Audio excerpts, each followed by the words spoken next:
台南的安平运河呢，有一只因为丹那斯风台去沉到水底的竹排啊，到今这2个月时间已经过去，要是无人来甲处理。这船尾呢是翘翘浮伫咧水面，行船人真烦恼，这出入是会影响到因的安全。因那目前这只排啊呢，已经先拖去运河边，港务公司也阁有渔港所会阁再来讨论，到底是要安怎处理。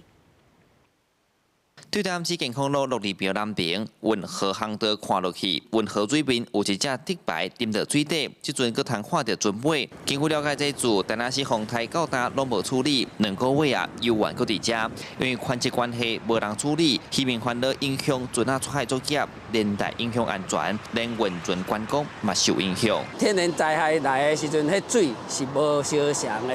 你船啊，像阮咧驶排啊。 60马力，吹到前方，这座沟啊是驶袂行呢，对啊，爱就弄来弄去，有当时这台车工具会弄歹了了啊。只南楼靠楼的水势，伊会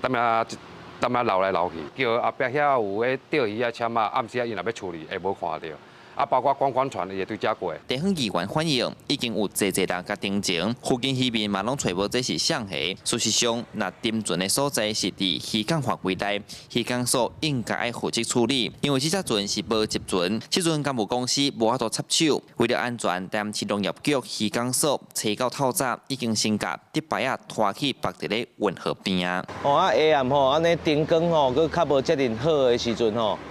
这一个沉船吼，伫咧主要的航道上吼，这就安尼真危险吼。相关的单位吼，爱赶紧吼来做一处理吼。透早就请厂商先甲迄只船啊，甲拖去边啊，甲固定好，安尼互迄渔船啊出入，互袂去影响到安全第一。高雄港务分公司安平港营运处指出，虽然这是安平港的范围内，不过长期互人占用，实际上是由市府来管理。虽然各单位拢有家己的立场，港务中心表示，后续会搁参渔港所进一步讨论，嘛无排除会加装监视器来维护环境，双边会搁继续沟通协调。记者李苏台南采访报道。